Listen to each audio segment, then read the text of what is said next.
Yeah, you got to work closely with sales. We're very much like a sales-led organization. So that starts with having regular conversations with sales. I'd encourage any marketing team that works in this sort of space to have regular interactions with your sales leadership. To have that start of the week catch up to figure out, hey, what's the numbers looking like? Are we tracking good for this given month or given quarter? But also look back and, hey, we ran a big campaign or we did an event last week. How did that follow up? Get that continuously from sales leadership is one. Welcome to the B2B Playbook. We built this channel for small B2B marketing teams who want to drive more revenue for their business. Every week, we're showing you how to create more demand for your brand step by step using our 5Bs framework. So if you're time poor, resource strapped, but you still want to make a big impact on your business, make sure you hit that like and subscribe button down below so you don't miss an episode. Welcome back to the B2B Playbook. Listeners, as you know, we rarely have guests on our show. Instead, we select a few true experts who align with our view that B2B marketing is more about people, not platforms. Today, our special guest is Axel Sukianto. Axel is the Marketing Director of Demand Generation at UpGuard, a complete cyber risk solution. He's also the co-founder of an APAC-based SaaS community called Generate, which I've sent many of our listeners to. It's a fantastic community, and I'm sure he's going to tell us more about it this episode. I first discovered Axel in the wonderful world of LinkedIn, where he was very helpfully posting about marketing job openings in Australia and New Zealand. I'm so excited to have Axel on today as we start to feature more and more marketers from the front line. Axel, thank you so much for coming on the show. Dude, thanks for having me here. I also found out about George through LinkedIn, and LinkedIn is this great world of just meeting LinkedIn friends and you become real friends. It is. It's pretty wild, and it is a big world, and it's hard to know who you should really spend your time connecting with and deepening that relationship with. And I couldn't quite put my finger on why I was drawn to you. And then in preparation for this episode, I did a deep dive into your LinkedIn history, and I saw that it might be because we're actually trauma bonded, as just like me, you were also a lawyer before you became a marketer. You got to tell me, what made you leave the law to pursue marketing? Yeah, I think if I track back, I remember at high school, and I don't know about you, if you're in high school in Australia, you figure out what you want to do in life. You have to make that decision at 16, 17. And my careers counselor, let's not talk about them. There's no direction. And I decided that, hey, there's this thing that some people are doing, like a double degree in law and commerce. So I decided to do that. So I did the law school. I worked at a law firm for 3 years. But then during those 3 years, I figured out that, look, I didn't want to be that. And the moment for me was like at one of these board meetings where I advised like public and private companies, like at these board meetings, they'd bring in the lawyers and sitting on one side of the table. The leaders of the business would have an issue that they talk about, and they like go into the lawyers and, hey, lawyers, what do you think? What's the risk on this particular project? And they'd look at us, we tell them like, oh, it's super risky because of ABC. And then they talk with each other like, yeah, we're going to take on that risk. And then at that point you go, why am I here? And I realized that I wanted to be on the other side of the boardroom, like creating impact and really like driving growth and revenue. And that was probably the point. And then I looked around and landed in marketing. That is exactly how I felt as well, actually. I felt like we were the fun police, except we had no authority. Like we were Zero always authority. telling, we were always telling people what they shouldn't do. And when we told them they shouldn't do it, they just went ahead and did that thing anyway. Mm-hmm. And we were always what happened after the main event. We were never the main event itself. So I completely feel where you're coming from. Makes a lot of sense. And look, so you left the world of law, and look, now you've ended up in the world of B2B marketing, and you've been in it for nearly 10 years now. And you've been across some pretty big organizations like Dropbox and Cisco. Now you're at one that's a bit smaller, but growing really quickly, which is UpGuard. You've been there for nearly 3.5 years, and I'm sure that you've played a great role in that company's growth. If you can take me back to day one when you were hired at UpGuard, what was that challenge put in front of you when you were hired? What did they say, Axel, we really need you to do for us? Yeah, I think the challenge on day one is still the challenge these days. And I think is a challenge for a lot of marketers, especially what I'd consider if you're focused on demand gen. It's how do you build a predictable engine for growth through marketing, right?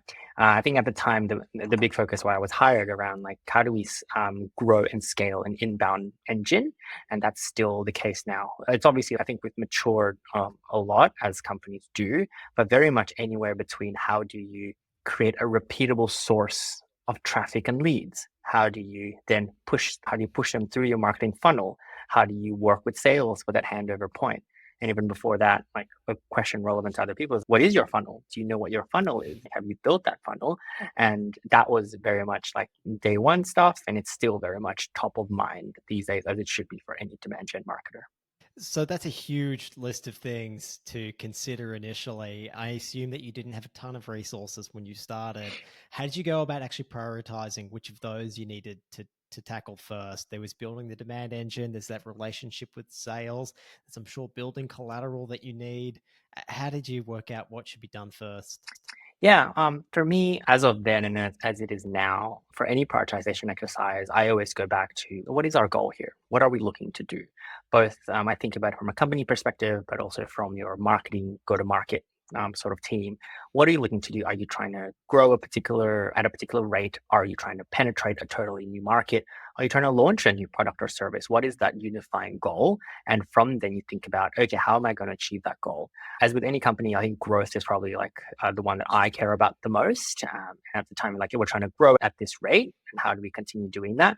And from then, if you think about like an OKR structure or whatever like structure that you have, that's your objective. What are the key results you want to do? And for us, and it's always been like, how do you drive traffic and leads? And from then traffic and leads, then you talked about, how do we do this? What's the channel that's working? Do we create content? And because that, if we're doing that, then it's great. Then what's the thing that goes after that? Okay, how do you push them through the funnel? What's your conversion rate? How do you talk to sales? So all of that's how I think about prioritization. I agree, though. I give a very generic answer. These are all the things that any marketer can do. I stick to a rule of three as best as I can. What are the three things that you could be doing focus on this quarter? Because I think someone said nothing clears your mind like a lack of option. If you have these three that you're focused on, you'll do these three things really well. And then once those are in place, then you think about tacking on other experiments or other projects. I couldn't agree with you more. I felt like even for ourselves, once we started to say no and place a lot of positive constraints on what we were doing, that's when we were able to get very deep and things really started to work well for us. I suppose in that initial phase, what were those kind of key pillars for you that did help drive demand and growth for the company in that initial period? Yeah. Number one is I think about the lead sources, 80/20. What are the lead sources that are really working for you? Like the website for me, as throughout my history of being in SaaS, the website's generally number one. I think a lot of people think about the website similar to me. It's your storefront. If you are a brick and mortar store, it's your storefront. How do we make sure that we put our best foot forward? How do we make sure that's really good? And from that website, how do we drive more leads to it? And a big part of it is like organic and paid. Then we look at, for me, like we look at what are the volume that comes through that? How do we increase more of that? Or, and in my case, how do we also juice up the conversion rate? Are we putting out great content out there? Are we getting website traffic? But also, are we getting traffic that matters to the company and to the sales team? It's all in good that we bring in traffic, but you got to make sure it's so correct traffic. That's probably like the way I think about it. Beautiful. So the website was a key component for you guys. Did that mean that was something that needed to be addressed like pretty early on when you came into the fold, that perhaps did the website needed to be updated with relevant content? Did there need to be a narrowing as to who are our ideal customers? What does that buying committee look like? Did that conversation need to take place at that early stage? Has it happened since? Yep, and I think that's a continual conversation. I can't recall specifically when that happened. I think, but that is to me on the website front of it, as focusing on the demand gen aspect of it. Is it clear what the value proposition is? Are you working with the product team and the product marketing team to figure out what your message and what your position is? But also, what's the experience for you as a website visitor and as a prospect? One early thing that I would encourage everyone to do, and what I always do, is put yourself in the shoes of a potential website visitor. You're interested in the product. Great. Go to the website. What is your experience? Do you know what buttons you got to click to submit your request to start your free trial? And what is that experience like? Like, I'm sure, George, you and I have been to some software companies and you're like, yep, I'm interested in that. You click on it and then you're like, it says 15 fields, and that adds a layer of friction. Think about that. That's probably like the first step for me, for any like smaller team marketer. What is that process? Do you know who's audited this recently? do you need all those fields? Maybe you actually don't need those fields. Or are they fields that your sales team actually wants that you don't have in there? That's an example of a start in terms of the website. So in terms of the positioning of what your product is, but also like in the experience of like you.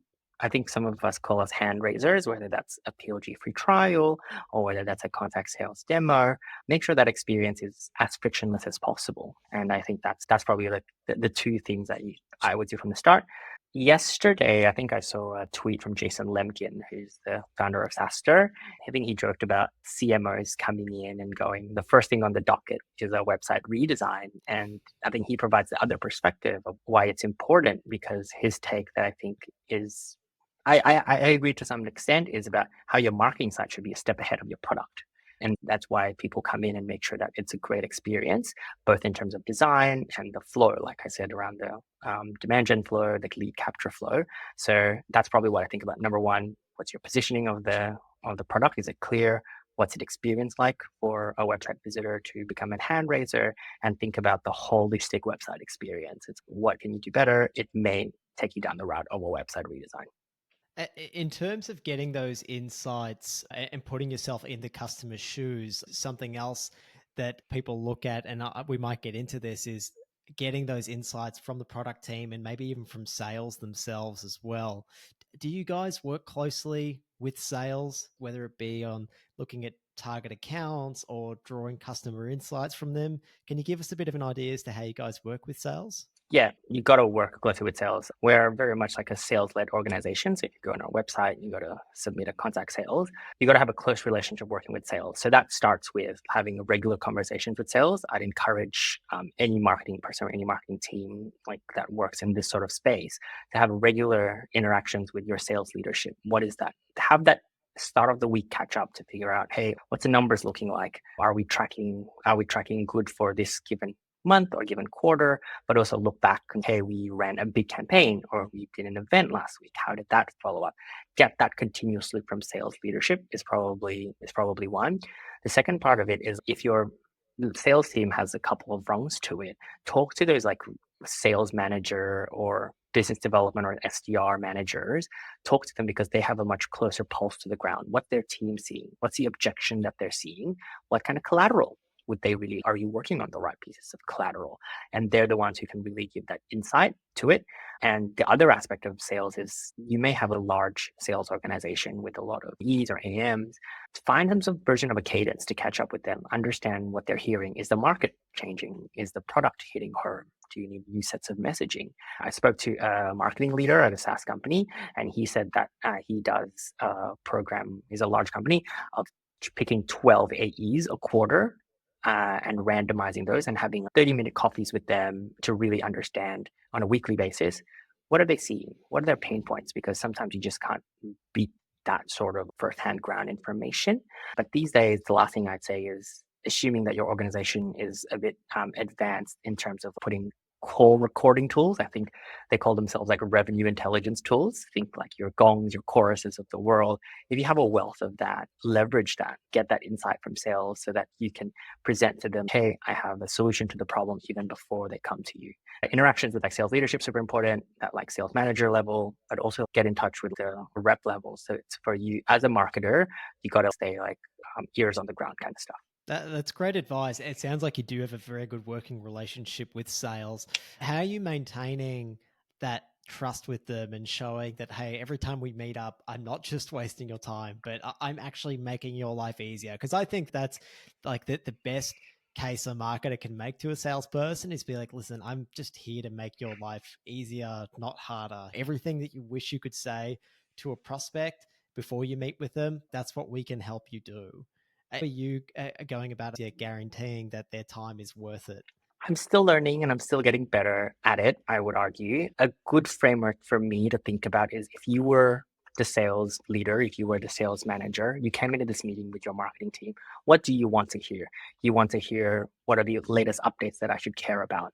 You want to know what's marketing been doing for you and what's coming up. But you also want to know, hey, if there are problems, that marketing comes to you with a problem, but also has a point of view and an opinion on how to approach that problem.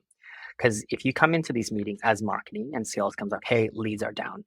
Hey, that event was not great. Hey, that campaign fell flat. Like you're always in the back foot. So my thinking is put yourself in those shoes and you can't over prepare for like sales meetings of going, prepare the numbers, know your numbers really well. What are the metrics going? How are you against target? How are you pacing against it? But also tell them these are the updates. This is what we have a marketing team. This is what we're working on. Present to them like these, we're all doing all these great things, but also bring problems to the table. Try to be ahead of sales. So that, hey, by the way, we think that seasonality issue, like Christmas is coming up, for example. So that's going to hit us. Historically, this is what happened during Christmas, and this is what we're doing to combat it. And sales will go, okay, they have the confidence that marketing is sorted instead of just putting you in the back foot with all these questions and problems. Oh, I love that. And that, as you said, that puts you on the front foot instead of, I can imagine how many emails and calls you would receive and complaints on the back end if you didn't just come up front with this information for people. So much of this seems to just be down to like communication, putting yourself in their shoes, and just, yeah, trying to handle people as people and sending that information to them in advance to save yourself a whole lot of work on the back end. Yep, exactly. I want to get further into your demand gen program and what that looks like for UpGuard. Can you share a little bit more about that, Axel, and what those pillars are for you? Yeah. So I think about demand gen as very much like the first step is to set up the funnel. I think we talked about it a little bit earlier, some of the other questions. Make sure you have an idea what your marketing funnel looks like. And for me, and as has always been for my career, it can usually range from like top of the funnel, middle funnel, bottom of the funnel. And some use this sort of framework. I do as well. So what's like a prospect, lead, MQL, and SQL. It's all slightly different for every company. And I think if for anyone listening, if you don't quite have a structure, that's okay. You just need to work through that. And if it's not exactly the same as how I described it or how you're Googling it, or some like blog, it's okay because everyone's slightly different. Why it's different? There's a different audience, different product, different target market, and different nuance in the business. So that's probably the start of the pillar. And I'll go into a little bit, and how I think about it is like every stage of that is important.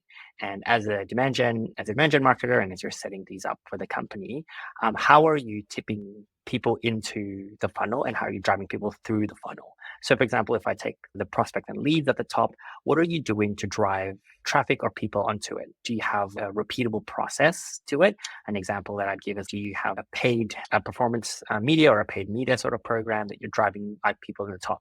Are you driving leads, ads on Facebook? Are you driving ads on Google and like driving people there? And that's great if you have that. If you're not, that's what I think about. And then from there on, as you think about the funnel, how do you push those people through the funnel? So if you have a lead, what is the next step?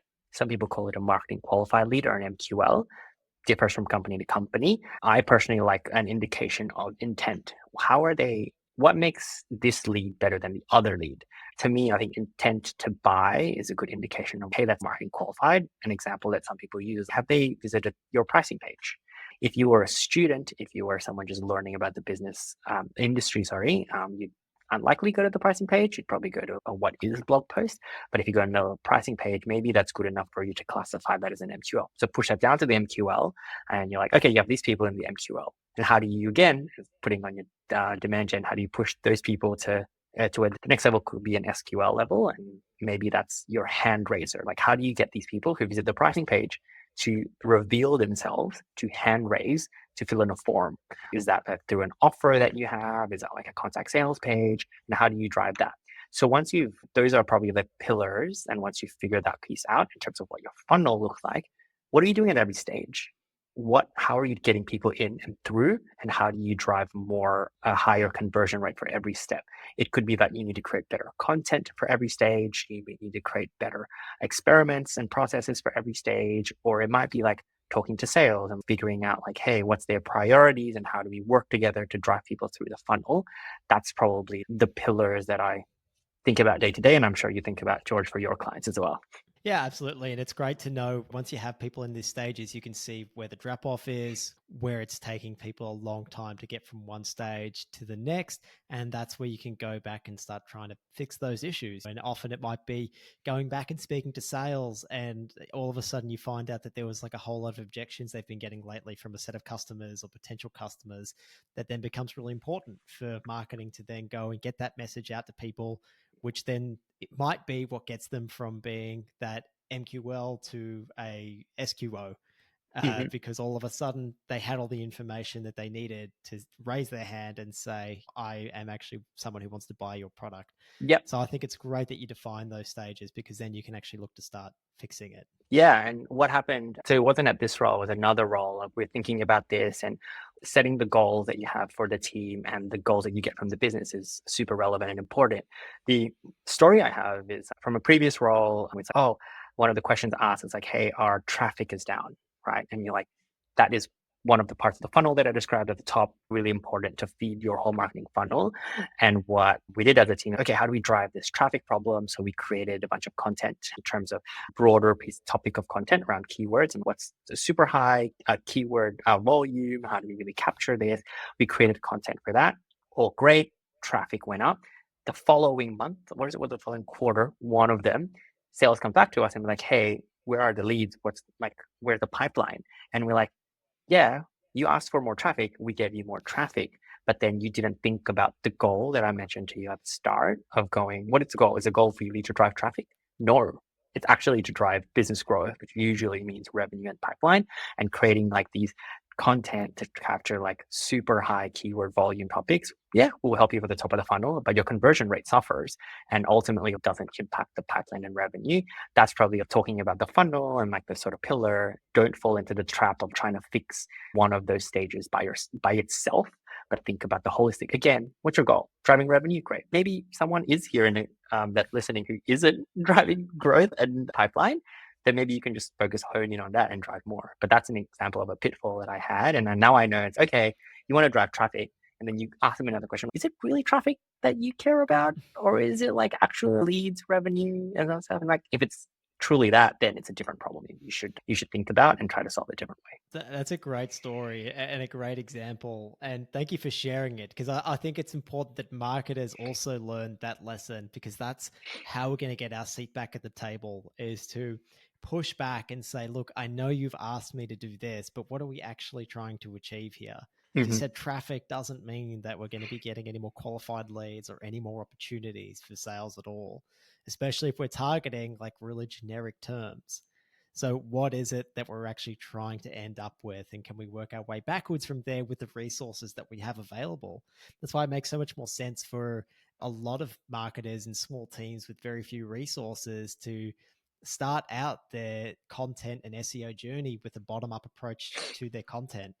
Start with comparison pages, start with high intent, lower funnel searches that your ideal customers are searching, and then make your way up the funnel afterwards, rather than starting with that goal of let's get traffic, then let's educate that traffic and nurture them until they hopefully some want to buy from us. Yeah, 100%. Like I think starting a bottom funnel, especially for if you have a product focus and you have strapped on resources, is definitely the way to go. But that's not to say there's no space for driving traffic. If you're at a larger company with a strong brand name, it might be that you've done all the things and that's the next thing you do. But again, what is the goal, right, George? Is the goal to drive that, or is your focus is, oh, I need to drive awareness? Then maybe that's the way to go. Yeah, exactly. Goal, prioritization, and resources attached to it. Mm-hmm. I've seen you say that events are back, and I've actually attended one of yours, but in particular, hybrid events. What is it about events that kind of makes them so important? And maybe you can talk about that with reference to UpGuard.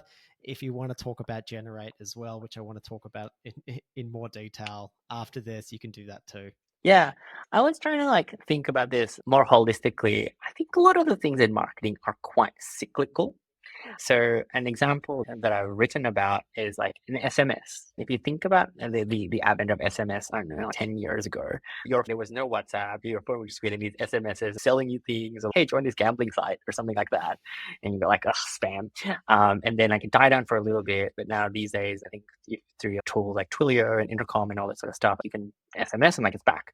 I think about the same in terms of events. I think if we were thinking about the 2019, 2020, the COVID times, it's all of the event marketers took a really big hit in terms of like their strategy, in terms of a lot of them potentially lost their jobs, right? Because events wasn't there. But now that we're seeing like it come back. And I truly think that it's because people just crave interactions with other people. Like you and I like work from home, but there's a different sort of energy and a different sort of motivation you get when you see people like we talk about like water cooler conversations, but there's just a different vibe there. And I think that's all of us. We've worked from home for a number of years now, are missing that sort of inner human interaction, and that I think it's back. And there's also a point of difference when all these companies are going totally virtual. And now, if you're thinking about your own event strategy, your competitors are going all virtual, that's a point of difference to say, hey, I'm going to put all the decision makers into a room who all have a common interest or a common particular set of expertise, and they get them talking. It's very different to get a group of 20 C-level whatever to really talk amongst each other on a Zoom chat. Because yes, Zoom and like all these other tools can have all these breakout rooms concepts, and you can DM one-to-one, but it takes that extra level of friction, in my opinion, versus turning around to your seat at what's it, like a round table, dinner, conference, whatever it is, and going, hey, my name is blah, blah, blah. So what are you seeing? Like, if it's a particular talk, are you seeing this problem in your team? How do you motivate your team, or how do you run your marketing? There's a different proposition that I think an in-person does, but that's not to say that like the virtual stuff is totally dead. I think to get people into a room takes a lot of effort. And I think that the mix of that, if you have a mix of these virtual stuff and a mix of in-person stuff, I think it's truly hits home. And I think that's why they're back. And I think you're seeing it as well, George. A lot of these vendors, a lot of these conferences are slowly coming back because we're humans. We just love to interact with other humans. Yeah, I absolutely agree. I think fundamentally B2B marketing is all about building relationships with people. We buy from people that we know and trust. And the reason for that is if we buy something bad, then we're at risk of that being brought up in a performance review. It could be limiting on our careers or whatever. So trust is so important. And you still just can't build trust faster than I think real life human interactions. And I think you're right. It's cyclical. Like events were out and now they're back because we haven't been doing them for a while. It's that whole marketing thing of zigging when others are zagging. Mm-hmm. Like it's just something new gets our attention. I'm also wondering, there's a lot of hype and conversation going on around how everyone wants to move towards more account-based marketing approaches with everything they're doing. You know, there's an opportunity for people to make more out of events as well, rather than turning up to events with your booth and just hoping people come to you. Can you reach out to key people in advance and look to have a really good conversation with them? I know some people who have been through our program have been doing things like setting up podcasting stations at events and getting key people that they'd love to work with to come in and have a chat with them for 20 minutes or so. What an amazing way to build and deepen a relationship, and all people that you could potentially win business from.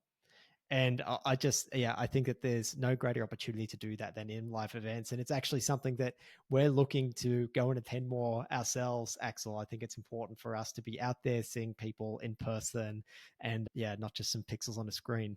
Oh yeah, and also knowing that someone's a real person and is just totally different. But even like in an in-company context, right? If you haven't met your colleagues, and I'm digressing from B2B marketing, but if you've met someone before, it's much easier to instant message them, hey, can you do this for me really quickly, versus, hi, my name is Axel. I'm in the marketing team. I need some help from finance. It's it takes longer, but if you met them in person, you like ran into them at the kitchen, and have a quick chat about how their weekend was, it makes like the working aspect, the collaborative working aspect in the corporate world so much easier. Yeah, I couldn't agree more. And look, actually, the last event that I attended was yours. Actually, no, I lie. The last event I attended was 2 days after yours, and it was Supermetrics. And it was Supermetrics and LinkedIn. And I got to say, it had nothing on yours. Yours was so much better. You've created an awesome community for B2B marketers in APAC called Generate, which I introduced at the beginning of the show. You guys actually hosted your first in-person event recently, and it was just fantastic. Like, you had really, really good guests. The resources were on point. The learnings and key takeaways were fantastic. And I just met so many lovely B2B marketers from the area that, I think was so great to develop those relationships. Please tell me, what led you to start the Generate community? Yeah, about 2 years ago, I think there's definitely movement. I don't know if it's called a movement, but definitely a trend in the US market where if you're in B2B marketing, then there's all these like marketing communities that show up. Like think like all these different Slack groups, like a few of them are like Facebook groups, etc. There's all these marketing groups that you can join. And the premise that I think holds true is that you want to be able to learn from your fellow professionals in the industry. So I joined a few of them and they were great. Like if I had a question around like my job, instead of me asking my team or like someone that I know, I can tap into these group of unknown people, effectively throw out a question and actually get thoughtful answers back. And you go, damn, that's really good. So like we talked about like the funnel, and I think I've crystallized my thinking around the funnel rather like in the last 5 years or so. But imagine if you were up and coming and you have no point of view and you ask your colleagues and that's the only opinion. Now you have the ability to ask this community of group of marketers.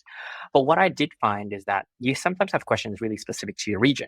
So like dumb example would be like, hey, I need a merch vendor that can create me t-shirts and send it to me in the next 2 weeks in Melbourne. Do you have any recommendations? I've seen those in these American-based communities and no one replies because they're very much mostly concentrated in the US or like in Europe, a very small community in Australia. And I said, I'm like, oh, maybe there's a niche in there. Together with a couple of people that I know, we started effectively a community. I don't know if people know about this, but I did a few false starts, like any sort of business. I remember starting off, we started with a LinkedIn group chat. Then we tried a LinkedIn group. Who remembers what a LinkedIn group is? Didn't work out. Like maybe you should do a Facebook Messenger group chat. Didn't work out. And for me, working in Slack has always been the preferred DM tool, like IM tool for my business. I was like, maybe we'll just start a Slack workspace. So started a Slack workspace of a few of us, and that's when the community started. Okay, let's just go have this community of ANZ marketers who can be much more relevant for those questions for people in like the region. I love that. That's great. So it came out of kind of a need of your own. And then how did you manage to attract others to it? How did you get this community off the ground? Yeah, hard work. I think that it is probably a big part of it. Of anyone trying to start something is. It started off in a small group, I think 5 people, but really it became like a very word of mouth. Hey, this person knows someone who's a B2B marketer. If they want to join, or like they invited their team, and it slowly grew organically. And from then on, it just became, hey, there's more and more people. And there's definitely like inflection points for growth. I think, George, when you found out about them, you started sending people to the community. That's like definitely a growth hack. I don't call it a hack because it's just an event that causes like a spike in people who sign up. But really very much it's word of mouth. It's, as it's just currently private, it is, but it's still growing, and it's just gone up to 300 or so people now of just mostly word of mouth. And yeah, that is our now. And I think we have some plans which we'll get into. Wow, that's very cool. So at 300 people, how are you keeping the quality of those interactions so high? Yep. Probably is a good time to explain what Generate is. To Generate, yeah, please. Yeah, totally. It's a Slack. It's a private Slack group, effectively, of mostly B2B marketers in Australia and New Zealand. So we saw a lack of these in Australia, so we started one, and that is what we have right now. So of these 300 and so, me coming from an in-house background, I've been in other communities. So I've said great things about the communities, but not all communities are great. Some of them are crickets. They have members in the 4-5 digits. You ask a question and no one replies, right? Or the other side of it, which is probably horrible if I think of a LinkedIn group as a community, it's people selling. Some of the groups are just like, hey, attend my webinar. Hey, take my free offer of a free trial or a free assessment or whatever. And it's full of that. And to me, the word value really comes to mind for communities. And I was like, if I want this community to be useful for me and bring value for me, what do I want in it?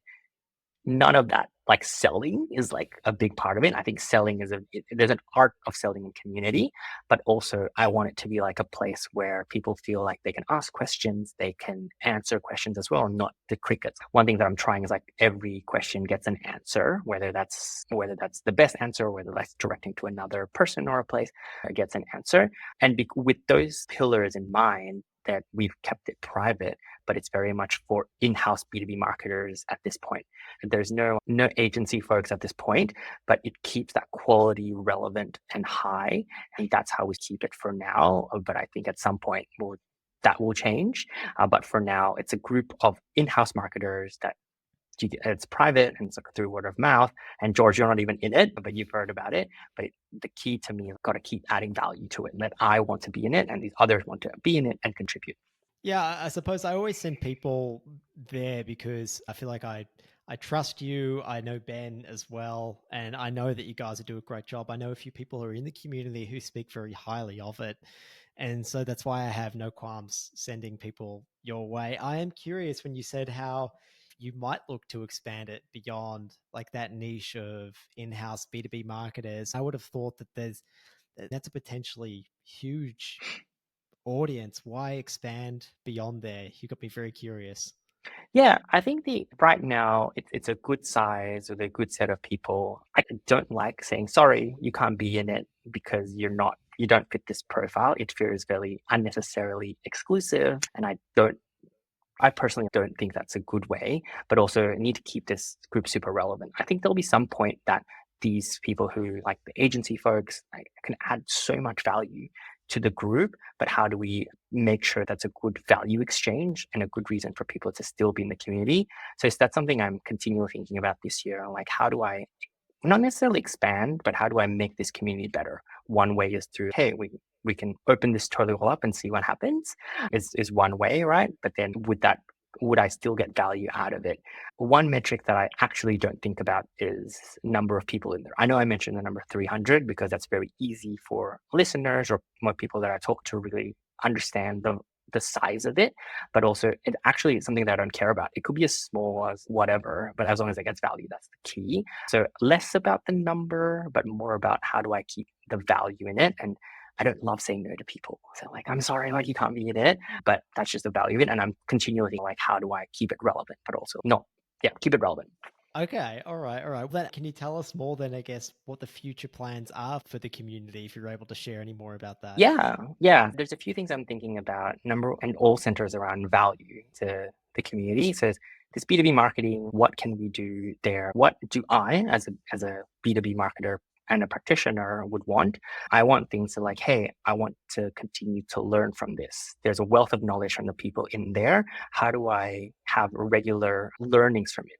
And that can be anywhere between getting more engagement in the group. So I have a few things that I'm thinking about how to increase engagement in this Slack group of like, how do we ask more questions? How do we encourage more participation is one. The other one is learning opportunities. I think there's opportunities for, we talk about webinars. I think the word webinar is probably like a negative connotation sometimes these days, but a learning opportunity. We have all these experts in particular with paid, SEO, like demand gen, product marketing. How do we get them to share more to the community the similar way that you're doing in the podcast within the community and add value to the members that way, but also elevate the members themselves? I think we're all marketers, so we understand the value of brand. We hadn't touched about personal brand at all, but they want to grow their careers and they want to grow their personal brand. It's a win there. I think that's what I'm thinking about. And another one is we talked about the in-person stuff. You clearly got value out of the in-person stuff. How do we do more of that and provide more value that way? So I'm thinking about that this year. And George, I think we'll hopefully see you at another event sometime this year. But it's really thinking about what's the value exchange there. But all of it like centers around the fact that I think in Australia there's a lack of these things. There's a lack of a place, of a community, but there's also a lack of events. The fact that our event was in February, I think, I can't remember. It's in Yeah, February would have maybe. been, yeah, maybe even earlier. Yeah. Oh, actually, no, not February. Like in November. Sorry, it's in Yeah, November. November. Yeah, yeah. I don't know why about February. It was in November. We're recording this in March, so it's like a good 4 months ago. And the fact that you mentioned you haven't been to another event signals to me that there's a gap here. I was just talking to someone today, a member of Generate. We had lunch together and we were discussing how there's a gap between these free vendor-led afternoon drinks kind of event where they just pitch you for half an hour and the super high end of the market, pie in the sky. It's at a super swanky venue for 2 days. Ticket prices are in the 4 digits and there's a gap. And you're like, and how do we figure that gap out? So there's some thinking going on there. Yeah, yeah. People who actually come in and deliver real value, in addition to the value you get of networking with people in person. Personally, I really love events where I go and I can actually learn something. Mm. And I think so often you go to these events and it's just such high level drivel that is rolled out by someone very senior in the company who isn't probably doing that thing themselves, and there's no depth there. And maybe it's because they're targeting a really wide audience, but because you have such a narrow audience, I feel like you and their pains for what you can give them. And that's why I really loved your event. Meeting people in person was fantastic, but I thought that the guests that you came on spoke to problems that we all have, that we're all thinking about, and provided some solutions. And that in itself was enormously valuable. So this is becoming more of a chat of two friends, but I find it really interesting as I'm doing like research of what makes an event a good event. It's not, the venue wasn't super swanky, right, George? We didn't have a view of the Sydney Harbour Bridge, right? The venue was all right. The food was all right. But what you said were two things. Number one is you learn something actionable is one. And number two, the people, the getting people together. You could do that in theory in someone's backyard with soft drinks you buy from Costco. You deliver value, and then tomorrow they're like, oh, I learned this from this event. I'm going to try and apply it straight away. Oh, I need to make an adjustment in my Google Ads. And then they do it the next day. And that's what they remember events about. And I think that's what I'm thinking about. That's what I value from events. It's not about, oh, super fancy location and all that sort of stuff. But that's the good stuff I think about. And I remember, and I think that's what I'm planning to replicate for the community. Yeah, I love that. Think about it more in terms of masterclasses than events. I think that's a good word. So you've been running this community. You obviously know the work involved in doing this. Do you think that this is something that marketers who are listening should consider doing for the company they work for? Or is it just too much to bite off? I think I would answer that as it depends. It depends. If I think about the goal, what's the goal of your company? Is your company trying to get product market fit? Your company is trying to survive? Then probably not. But there is some sort of value if your company is a particular size, has a particular focus in the community, that might be of value. An example that I think about on that front is think about companies that have forums, like a large company such as like a HubSpot. There's these forums that you and I, as potentially practitioners, answer the questions of other people. That's a community of its own, right? There's clearly value in that there's enough evangelizing customers, or in HubSpot's example, partners, of people who are willing to answer and really foster that community. And it's really, oh, hey, if I have a problem with my HubSpot instance, I could ask in chat or ask my CSM, but I could also just quickly get an answer on the forum straight away, right? So the answer is it depends on your size.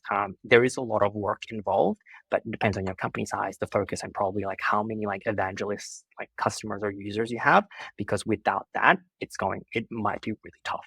Yeah, I think that's a very fair answer. And you're right. People need to go back and take it back to what are their goals? What are their objectives? How much time do they have to make that happen? And what resources do they have available? My guess is for a lot of people listening, it's probably not the right stage for you to build a community. Is probably going to be my guess. But we've also had a few other people on the podcast before. Katie Ray from Metadata, she came on and spoke about the community. Oh, she's great. She's built there. She's fantastic. And we've also had Medioli Arias, who's more on the social media side, but she came on and spoke about how she built that for Apollo. And so listeners, go and check out those episodes as well. Axel, you've been super generous with your time. I love how this conversation evolved into us just like speaking as friends. And I think that's where a lot of people find the value, is when we can be a bit more candid with each other. I just think you're such a great advocate as a marketer. I love that you're out there being passionate, sharing all the knowledge that you have. I think you're creating a really safe space for marketers that are just caught up in the wild world of SaaS businesses. So thank you for providing that. Before we round out the conversation, is there anything that you'd like to direct our audience's attention to, or anything else that you'd like to add? Yeah, if you're a marketer in ANZ working in-house, you should think about joining Generate. I'll make sure, I think George has the link. He'll share that with you, but we'd love to have you. We'd love to add more value as you grow your career, but also just to learn, like we can all learn together. I'm still learning from the community, and it'll be great to have you there. Fantastic. Absolutely. We're going to link to it in the show notes and in the article and the YouTube video. It'll all be there pointing to where to sign up for the Generate community. Hopefully Axel doesn't say no to you. It sounds like he doesn't like saying no. Nope. So I'm sure you'll get in just fine. If listeners want to follow your journey, Axel, is LinkedIn the best place for them to find you?